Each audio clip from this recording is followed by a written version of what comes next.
our headliner this evening. I feel like I know him because I listen to him so much on the radio. But our headliner tonight is Abdul-Hakim Shabazz. Abdul is a man who wears many hats. He says it's because he has a big head. He's an attorney, a broadcaster, a college professor, a political writer and commentator, and occasionally an actor and stand-up comedian. He frequently writes about Indiana government and politics. His main purpose is to give people things to think about they don't think about or they haven't thought about before. Let's give Abdul a big Sparks welcome. Thank you. Big round of applause, ladies and gentlemen, for everybody here at Sparks, for the good folks here at Redemption, and, of course, my good friend Yogesh over here. Who would have thought a black guy named Abdul and an Indian guy named Yogesh would be performing in Hamilton County anytime soon?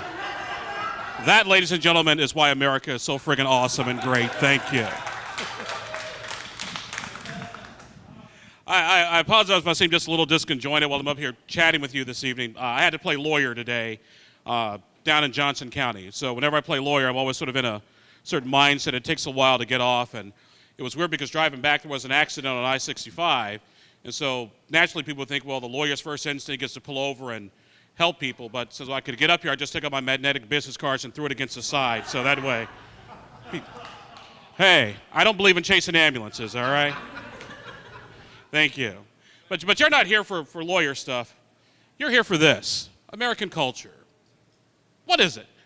Well, as I was sitting here, like I said, doing a little bit of research, part of me, and I apologize for this because I'm also, remember, I teach college part-time. So I had to do the college professor thing. So for just a quick moment, pretend to read. What is culture? Well, it's a learned system of behavior, knowledge, attitude, beliefs, values, and norms which are shared by a subgroup of people.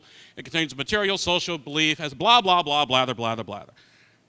That's the generic definition, so we're all starting there. But what is American culture? Well, it's lots of things. It's baseball, right? For the most part. It is apple pie. And by the way, what is apple pie without mom?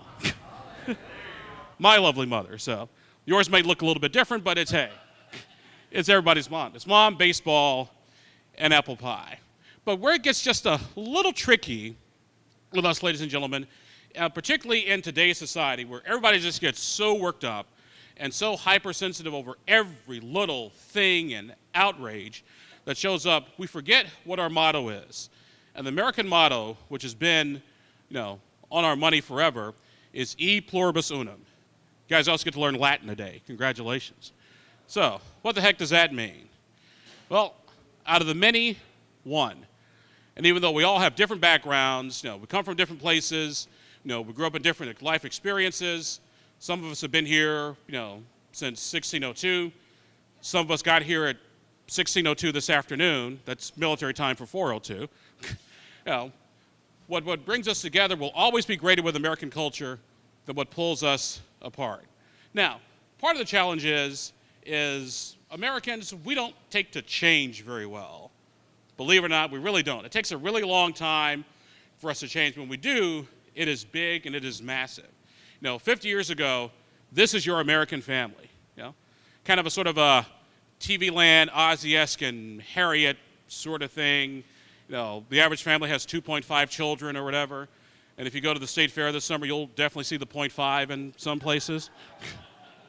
I can say this, I used to work in a rural area, so there you go. Now, we're like this. We're a lot more black. We're a lot more brown. We're a lot more female. And sometimes, folks get a little nervous on both sides of that fence. And it's not just our race and ethnicity.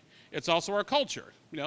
There are Star Wars people, and there are normal people. I'm just kidding. Darth Vader was my favorite character. All the time. Also, Darth Vader was also James Earl Jones. So, Luke, I'm your father, and this is CNN. Love that guy. Like I said, sometimes we get divided over stuff. Like I said, not necessarily just our race and our gender and our ethnicity. It's our pop culture. It's McDonald's, versus Burger King. And, of course, DC versus Marvel. By the way, Ant-Man and the Wasp, I recommend if you go see it, catch the matinee. It's not bad, but I recommend the matinee.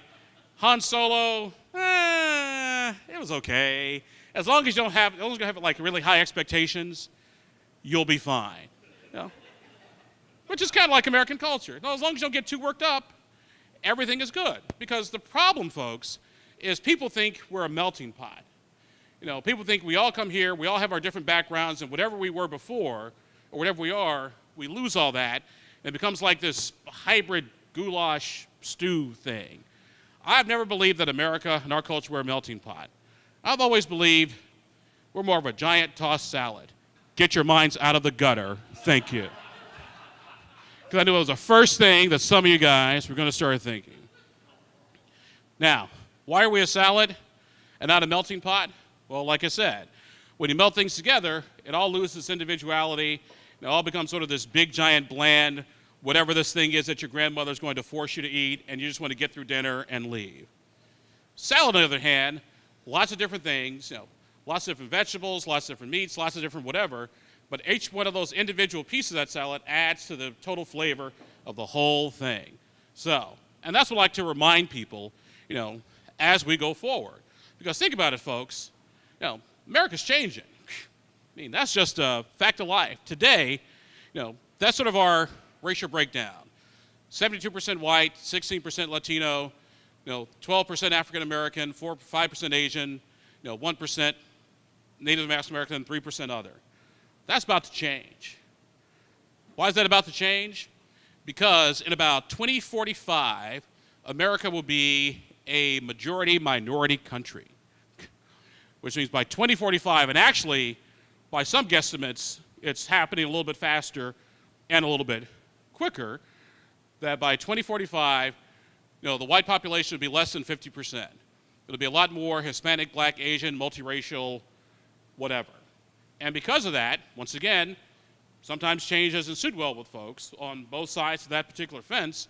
I mean, I remember my dad freaking out when Hispanics became the number 2, you know, minority in the country and blacks went to number 3. He was getting all mad and worked up. I was like, Dad, what the hell is your problem? Let the cops pull somebody else over for a change. I'm good.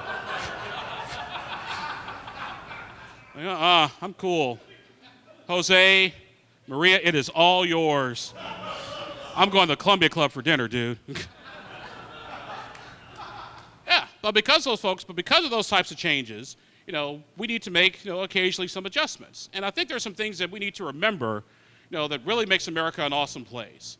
Number one, we come in all shapes, all sizes, all colors. You know, I would argue we're what the world should try to be. Number two, we all believe in choice. And we should always respect other people's choices. As long, in my opinion, as your choices don't infringe on somebody else's liberty or property, I don't care what you do and who you do it with. And if I want to pay for it, you tell me where to link my PayPal channel up to, and I'll be more than happy to buy it. Just that simple. Some other things I also found out about us that's kind of funny is we are very informal people, and we love our pets. We have more cats and dogs than anybody else on this entire planet. Why anybody would have a cat is totally beyond me. It's a snake with fur, but this is America. We respect your choices. Which, by the way, my wife wanted to get a cat, and I was like, no, because there's only room for one selfish, self-absorbed creature to walk around this house, and you are talking to him right now. Thank you. A few other things about us that make us really cool. Unless you're my wife, we love bargains and used stuff. That's not a joke. We smile a lot. We talk to strangers. As evidenced by social media, we love sharing our personal lives all over the place. And we actually kind of enjoy our personal space. We get a little nervous when people get just a little bit too close. And actually, believe it or not, it's not just us. If you walk outside, there's somebody kind of standing a little bit too close to your car. Don't you sort of like, can I help you with something? Is there a problem? Yeah. The whole thing about our personal space also extends to our stuff. And I always love it. As a college professor, you know, when the students sort of get seated like, you know, the first couple days of the semester, when some new person comes in and sits in somebody else's seat, how people just kind of worked up when that person puts that water bottle over just a little bit too far across that line. You're like, hey, you know, back up over there. But like I said, these are things that make us really cool. My time's running shorter. Cultural barriers, blah, blah. You can read all that on my website. Forget all that crap. But here's one thing I think that made America the best awesome place in the entire universe. The movie, ladies and gentlemen, Blazing Saddles. Because in Blazing Saddles, they pull no punches, and everybody is fair game, and everybody has a sense of humor. The first time my wife saw that movie was like on a second or third date. She had no idea what that was. She was like, oh my God, did I just hear that word? I was like, yes, you did, and you're about to hear it again. Because, my dear, if more people watched Blazing Saddles and got over themselves, instead of seeing this nonsense, on television, on the radio and cable TV every friggin' day, maybe we'd be a little bit more like this. That's my talk, ladies and gentlemen. Thank you all very, very much.